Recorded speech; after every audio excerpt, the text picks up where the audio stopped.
Hello, my name is Carrie Brown and I am with the Central Mississippi Regional Library System.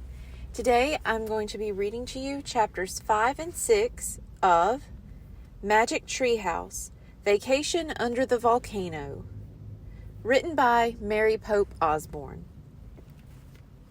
Chapter 5, Books? Books? Jack and Annie ran up to the front entrance of the villa. Jack pushed the door open. "Go in, hurry," said Annie. They slipped into the main hall. "Hello," Annie called. There was no answer. The place seemed empty.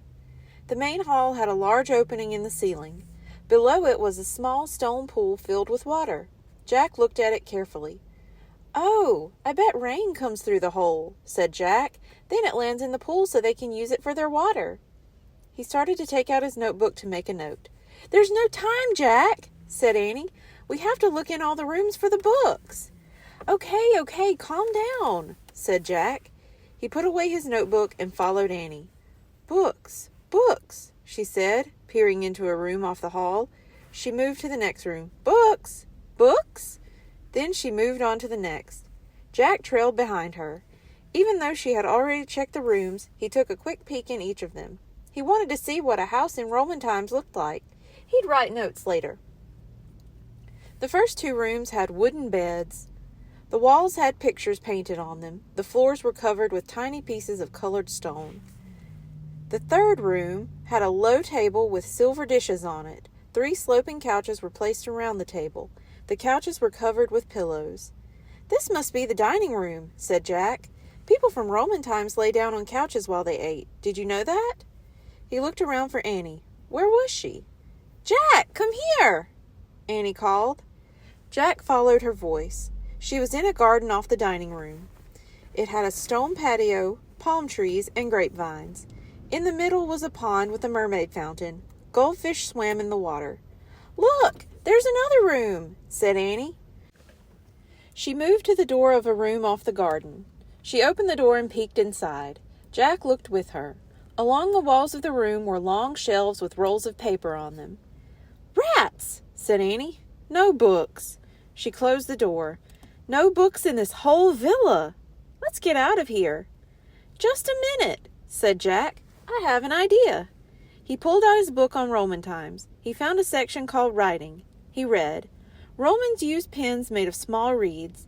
Their ink came partly from the black ink of octopuses. They wrote their books on scrolls of papyrus paper." "Aha!" said Jack. "That's a library of scrolls. I bet our ancient lost story is in there." Chapter 6. The End is Here. Jack threw open the door to the room of scrolls. He and Annie rushed in and ran over to the shelves. Jack pulled out the piece of paper with the Latin title on it, Vir Fortissimus in Mundo. "Okay," he said. "We have to find the scroll with this title." They began frantically unrolling scrolls one by one. They were all handwritten in Latin. "Here it is," said Annie. She held up a scroll. The words at the top matched the ones on their paper. "Yay," said Jack. "I wish I could read Latin so we could find out what the story is." "Don't think about it now," said Annie. "Let's go." Annie handed the scroll to Jack, then started out of the room. "Come on," she said. "Bring it." "I just want to check and see what the story's about," said Jack. He put the scroll in the leather bag. Then he flipped through the book on Roman times, looking for a picture of the ancient scroll. In the middle of the book, he found a picture of a volcano erupting over a town. Under the picture was written, "For 800 years, Mount Vesuvius was a peaceful mountain rising above the town of Pompeii. Then, at noon on August 24th, AD 79, it erupted into a deadly volcano." "Oh, no," whispered Jack. "August 24th, AD 79. That's today. Oh, man, what time is it?" He looked around wildly. "Annie!" She was gone again. "Annie!" Jack grabbed the leather bag. Then, clutching the book, he tore out of the scroll room. "Annie!" he cried. "What?" Annie appeared at the door to the dining room. "Volcano!" stuttered Jack. "What?"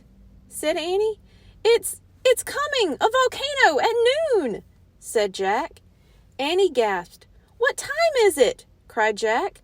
So that's what the soothsayer meant, Annie said. The end is near. What time is it? Jack asked again. He looked around the garden. He saw something near the mermaid fountain. A sundial, he said. That's how the Romans told time. Jack and Annie raced to the sundial. What time does it say? Said Annie. I don't know, said Jack. His hand shook as he turned the pages of the book. He stopped on a picture of a sundial. It showed examples of different times. Jack looked back and forth from the page to the real sundial in the garden. Here, he said. He had found the one that matched. Jack read the writing under the picture. The shadow on the sundial can hardly be seen at noon. Oh, man, he whispered. He looked at Annie. The end isn't near. The end is here. Just then he heard a terrible blast. It was the loudest sound he had ever heard. Thank you. Be sure to tune in next week for chapters 7 and 8. Goodbye.